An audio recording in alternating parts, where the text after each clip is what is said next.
Magandang araw po mga kababayan. Welcome po sa Pinilang Alakbay. Yan. Dito na naman po tayo sa isa sa pinakapaborito ko pong puntahan na nasa gitna po nakabukiran na ukay-ukay. Tahimik po. Sa mga namimili tahimik lang. Mga tao naman po talaga dito sa Finland tahimik. Hindi po sila madada, hindi po sila pabida. Ako lang yung pabida rito. Ayan po. Medyo malamig ang panahon. Pwede na lang makapag-jacket ang suot ko. Napakaaga po kasi dumating na spring eh. Mostly dumarating po spring yung tunaw na May. Ngayon napakaaga po. End of March tunaw na yellow. Kaiba na po talaga panahon. Kuya, bakit naman yung ukay-ukay tagon-tago may nagtanong po? Yan ang gusto nila. Hindi kasi mga tao po kasi dito karamihan po may mga sasakyan. 80% po yata ng population nila may sasakyan.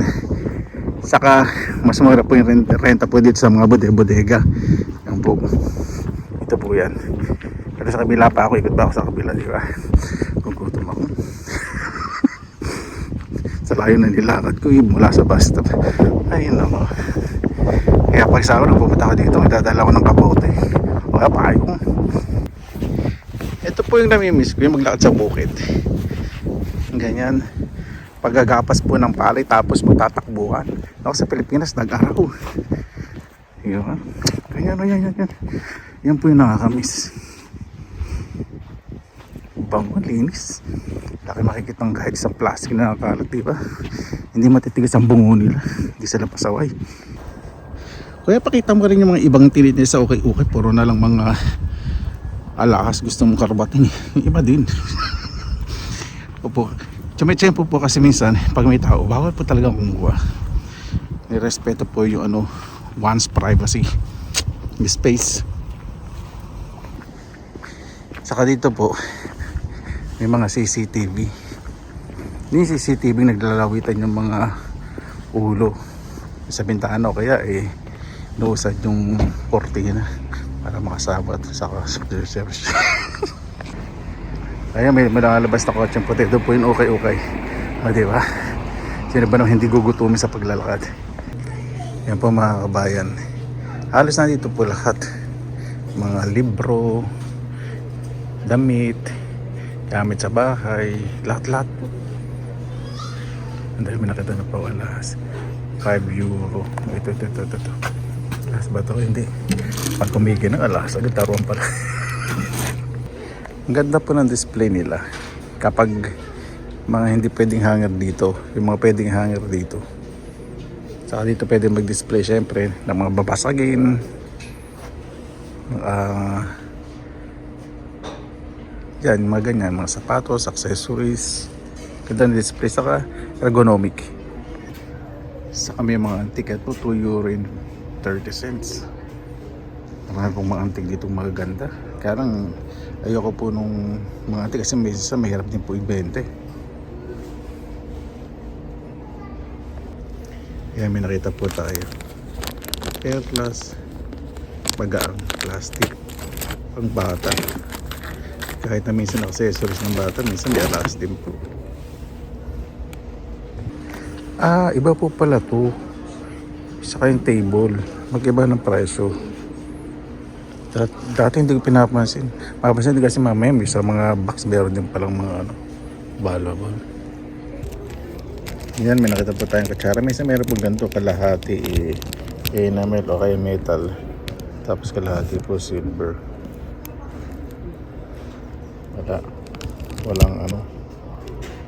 Walang marking, parang plastic lang siya. Wala nga.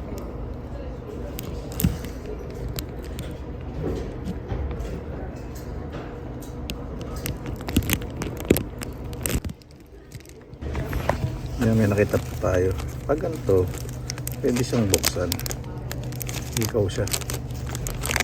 Tingnan po natin. 2 euro 1 set. Tingnan po natin. Para siyang stainless steel lang.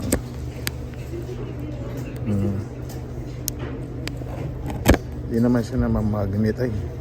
Hindi maganda yung quality, may nakalawit. Ano to? Costume jewelry. Wala. Yan, may nakita po tayong earring. Tingnan po natin. May gaang siya. Costume jewelry lang to. Sa itsura pa lang, oh. Tete po okay na. Tarnish, nagta-tarnish na. Wala. Ang ganda ng mga antique. Tapos may mga cast iron. Bigat to. Oo. Ganda. Isa pa sa mga picture frame din. Tingnan natin. Mga old to. May mga silver din po yan.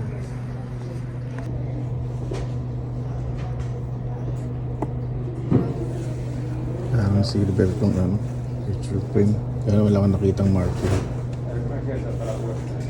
Old na, antique. Ito po yung picture frame, kulay gold. Tapos may marking. Danish design, may brand name. Tapos dito may marking po, tingnan natin. D42. Ano kaya ito? D42.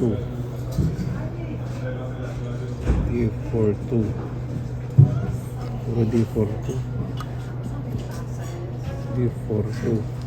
Dapat 18 pinakalasulat yun. Mali ang sulat. D42. D42. Tingnan ko po itong mabuti.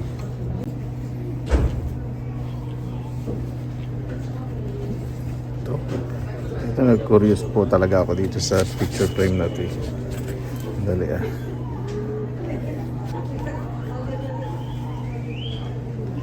Napakaganda ng pagkaano niya. Dali. Ano ba naman makisama ka naman? Ganda ng pagka gold color niya. Yung mga connectors, may hinang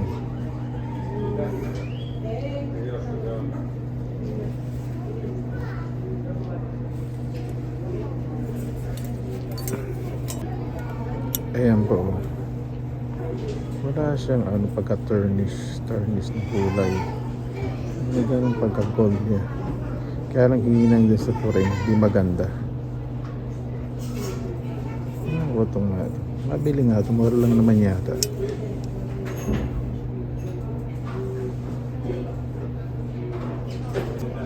Bibiling ko pa ito. Talaga antik na yun. Nakita niyo po yung salamin. Nakalasa na. 2 euro. Magre-risk po ako dito. 2 euro lang mo. Kasi pag very old na po, minsan may mga gold. Ano po, no? Napakaganda po ng quality ng mga laruan dito. Yung mga alam nyo po yung mga matchbox ng dati, ng araw. Yung mga sasakyan, yung mga bigbigat, yung mga detail. Ayun. Tapos may benta lang nila 2.95 sa mga collectors po ito. Kung ano ko ng ganyan eh. Kasi pupukay kasi, kabuhayan.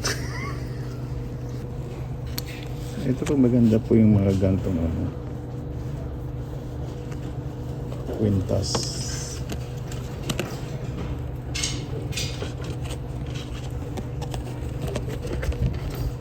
Diba? Kunin ko na po ito.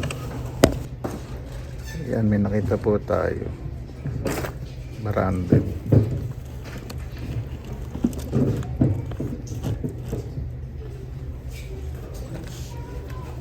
Ayan po natin. Accessory po.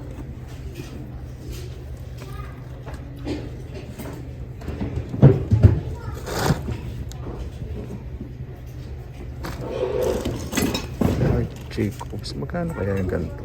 Check nga sa Google Lens. Ayun. Meron. Panalo na naman po tayo. Ayan. Panalo na naman po tayo. Ito na po yung nabili ko. May mga binalik po ako. Yung bracelet mo na branded. Binalik ko. Tapos yung frame, binalik ko din po. May mga binalik po ako. Pakita ko pa sa inyo mamaya. Sa akin, in-order ko po sa online. In-order ko po sa online. Magugulat po sa online, ukay-ukay. Uwi Uwi na po tayo mga kabayan. Mag-alas 6 na pala ng gabi. Ganito po dito pag magsasummer, wala na pong gabi. Ano na po sa summer, naku, hirap pong matulog, kaya lang kami makapal na kortina. Kasi masaya po ako tuwing pupunta po sa Ukay-Ukay. Talagang may nakalang para sa amin, para naka-reserve. Alam po ninyo, sa ating pupunta po sa Ukay-Ukay. Ayun, dali, mali pala ito. Ako lang po yung naglalakad. Bahay ko po mula sa bahay hanggang dito 45 minutes. Kung makakita naman po kayo ng mga dagdag yayamanin, di ba? So ang silver sa kaginto habang tumatagal po, di ba? Kahit maliit na maliit yan, ito yung stand lang ibenta pang walang pambigas, di ba? Ayan po itsura ng lugar. Napakatahimik po,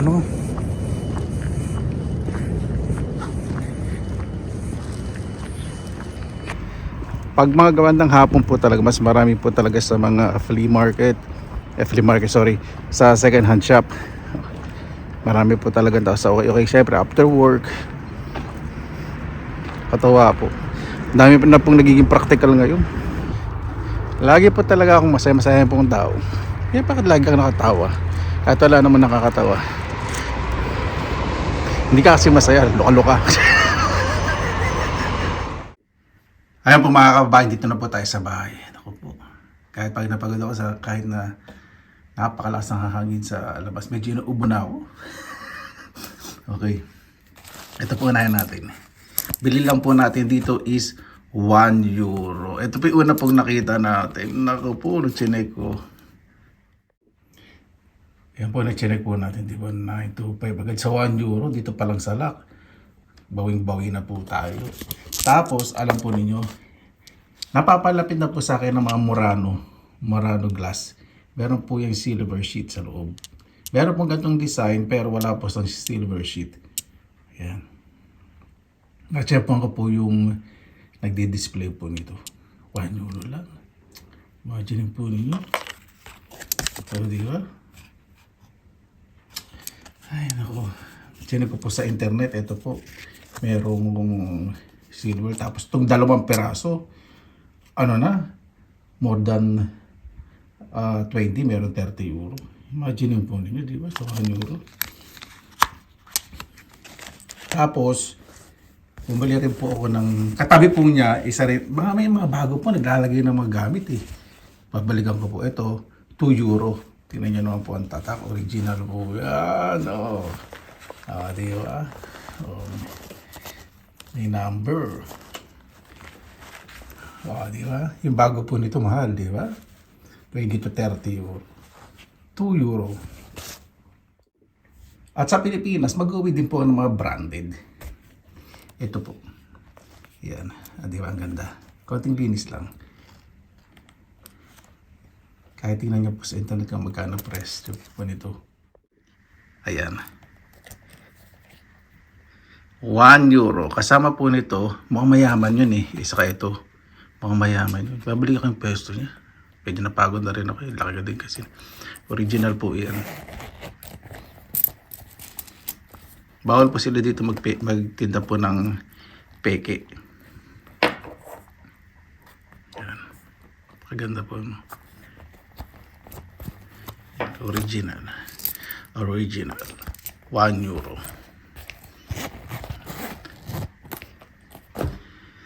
Saan pa tayo?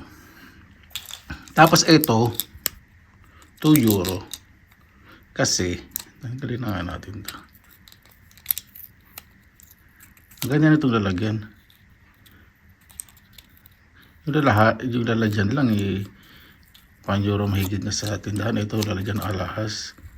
Tapos may alahas pa sa loob, di ba? Masarap po talagang magpunta sa ukay-ukay dito. Kasi hindi po talaga masisiro. Pero din sila sa mga display, may mga tatalino din po siya nagbebenta na alam nila na silver. Iba po kasi hindi nila alam. Minakagjackpot po talaga ng mga ginto. May nabalita nga po dito, nakita siya ng ginto with diamond pa. Ito kaya po binili kasi yung dalawang hikaw, silver. Yung itong perlas, hindi ko pa po natitis. Ito, ano po yung isa? Ayan po, may 925. Diba? So 1 euro, 2 euro. 2 euro tama. Sa isang pair ng hikaw. More than 2 euro na. Ito, hindi ko pa na-check kung totoong perlas. Yung pakaw, hindi siya ginto. Tinagatest ko po muna, gagasgas ko muna sa ngipin ko. Ay, hindi. Madulas. Madulas. Nasa ko po yun. Yan, di ba? Nalalagyan. Tanggalin ko ng price. Presyo, saka nakadikit dito. Ito, pag mga leather po, dahan-dahan po ninyo tanggalin. Lalo na pag branded.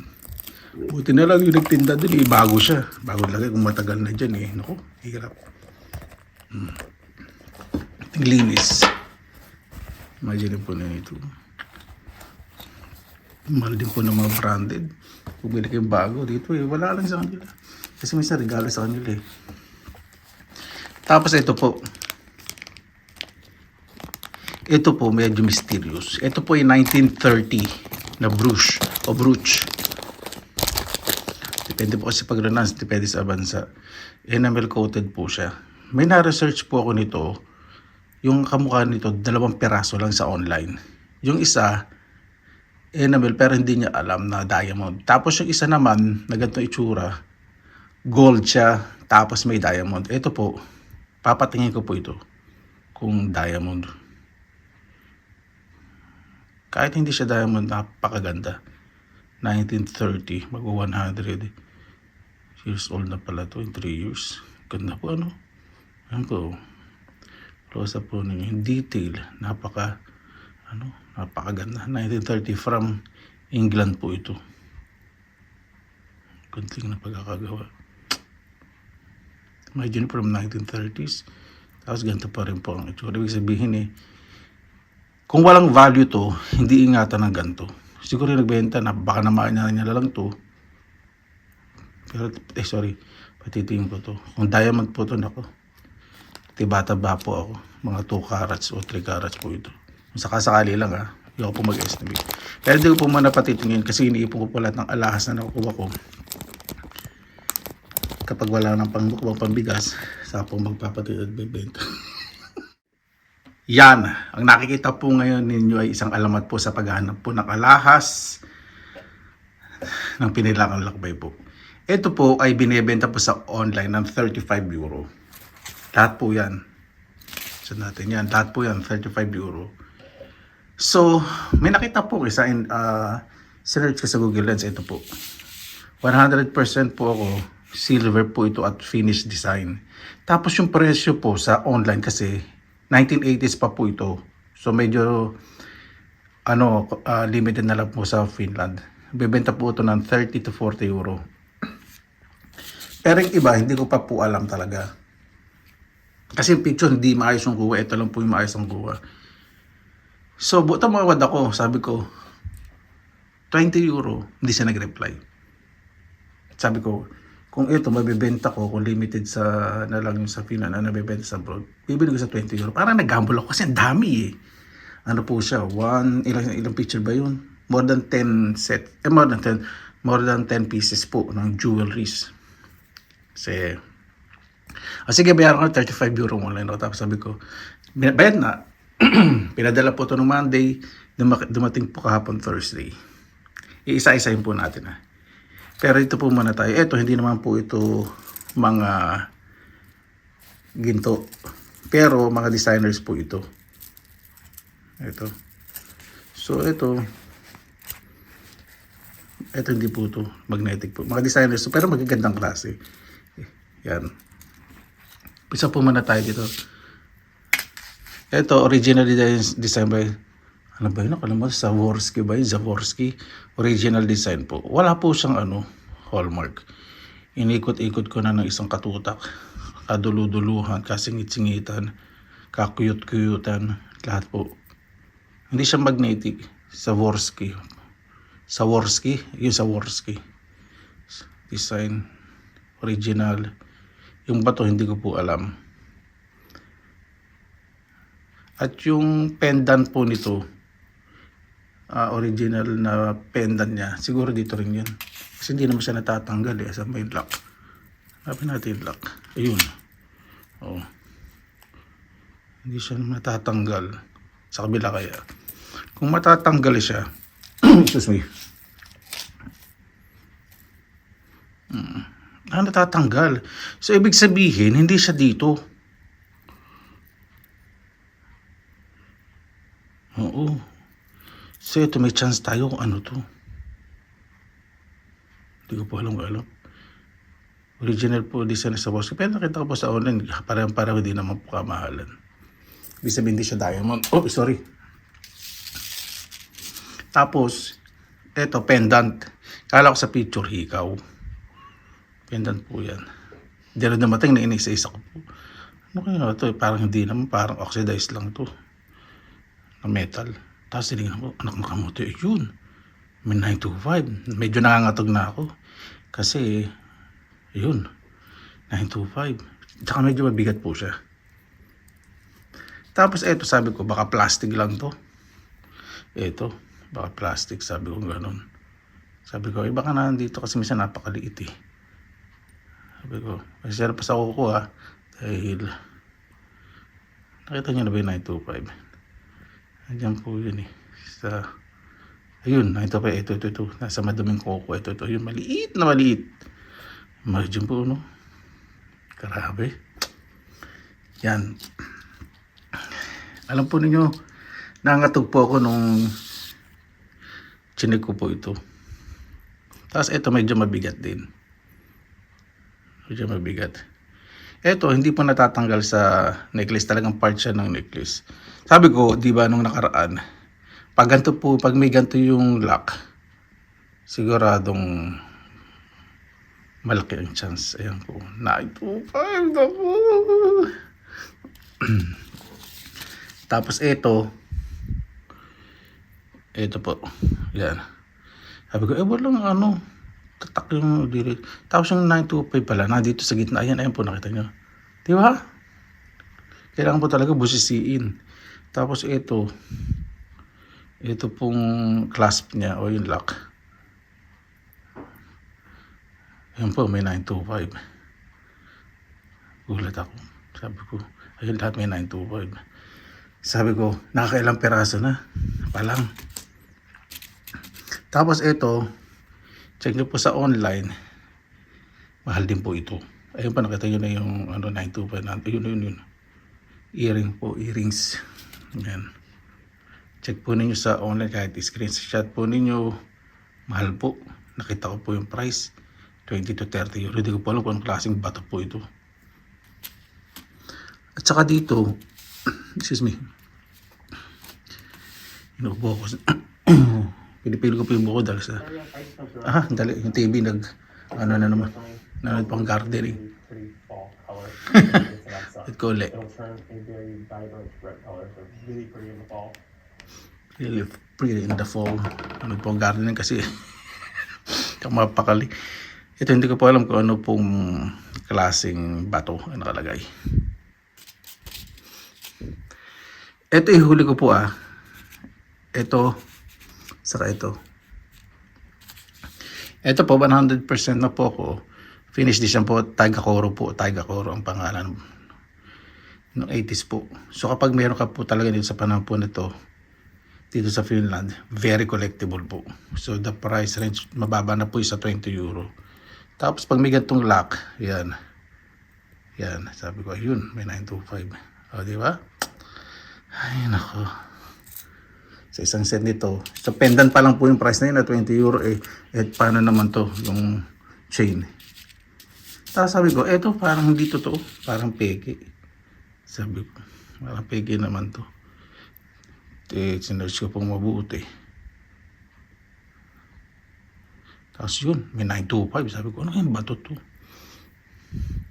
Tapos etong kwintas.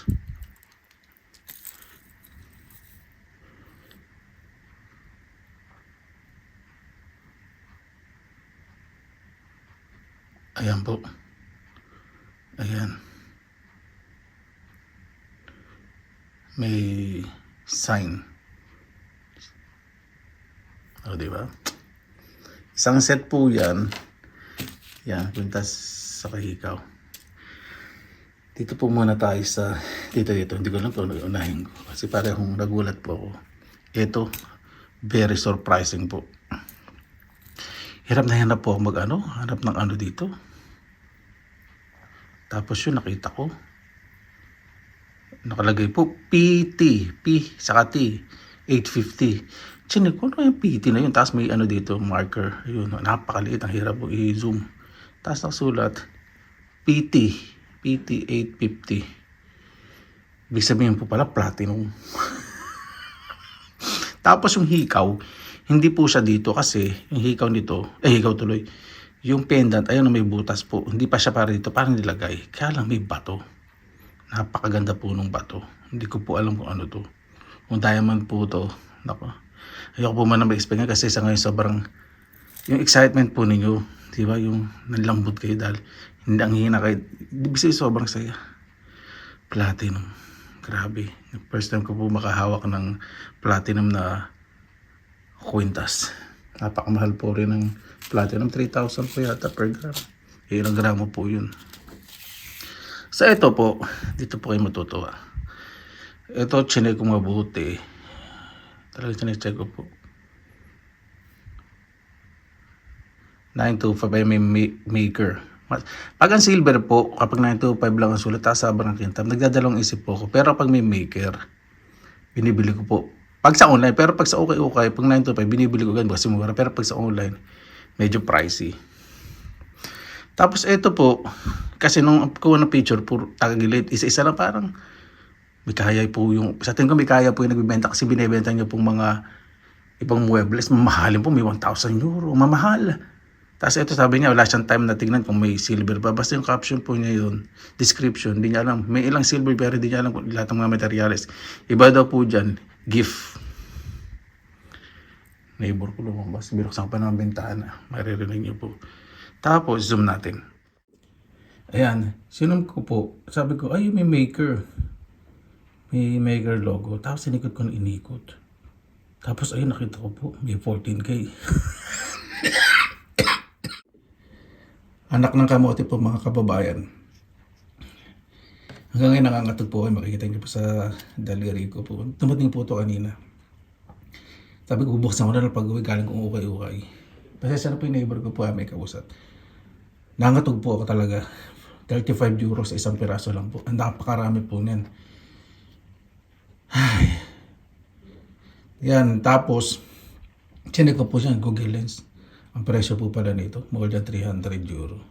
Malagyan natin ito kasi ito po, authentic class A culture black pearl. Napakamahal daw po nito. Tapos 14 karat white gold. Hindi ko po muna titimbangin ito lahat kung magkano. Pero sa estimation ko po, dito pa lang sa platinum, saka sa gold, more than 300 euro na po. Imagine, from... sige, estimate na ko. Estimate mo para ano. Sige.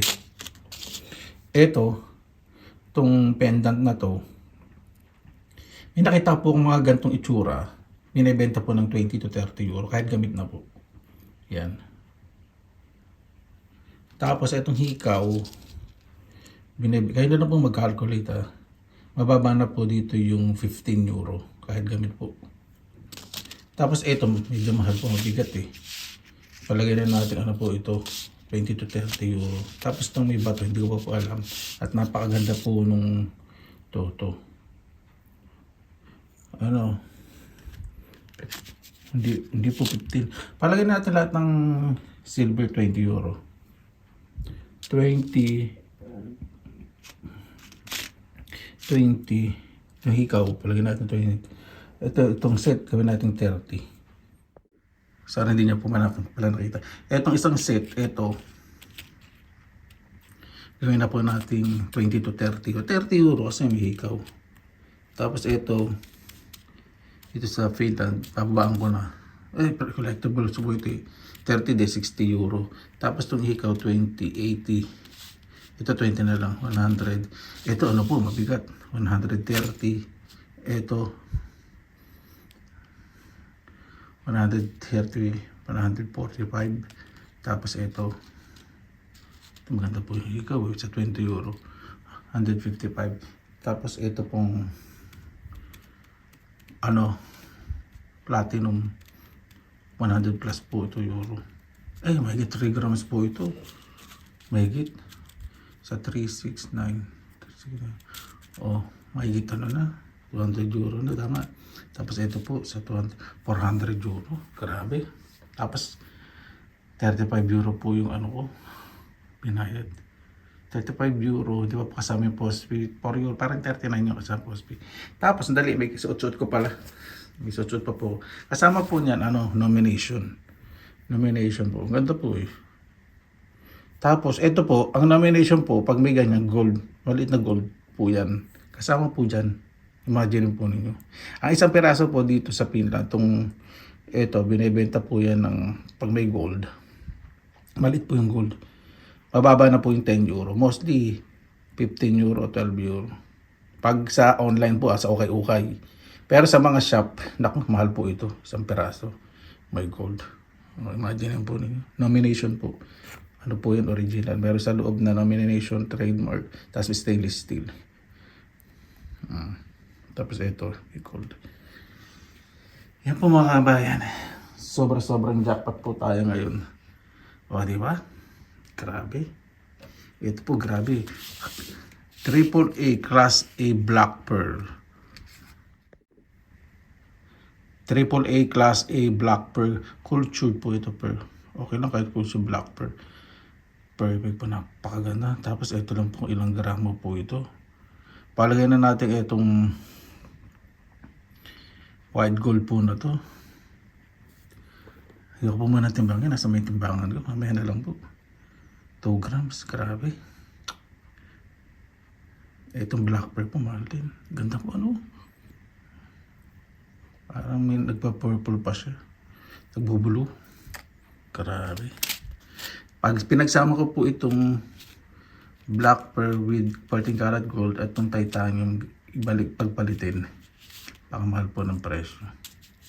Sigurado aabot na ng 400 to 500 euro. Yan po. Yan po mga kabayan, kaya yung pag-ukay-ukay po, sila po kasi nahihiya magkalikot. Ako hindi, may mga camera naman po kasi sa ukay-ukay Kaya sabi ko, okay lang matingnan yung mga alahas Iba nahihiya. Parang ayaw nila na, parang natingin nila sarili nila, parang hirap-hirap nila. Hirap-hirap na nila pag bibili sa alahas sa ukay. Ako hindi, iniisip ko pagkakakita ang investment.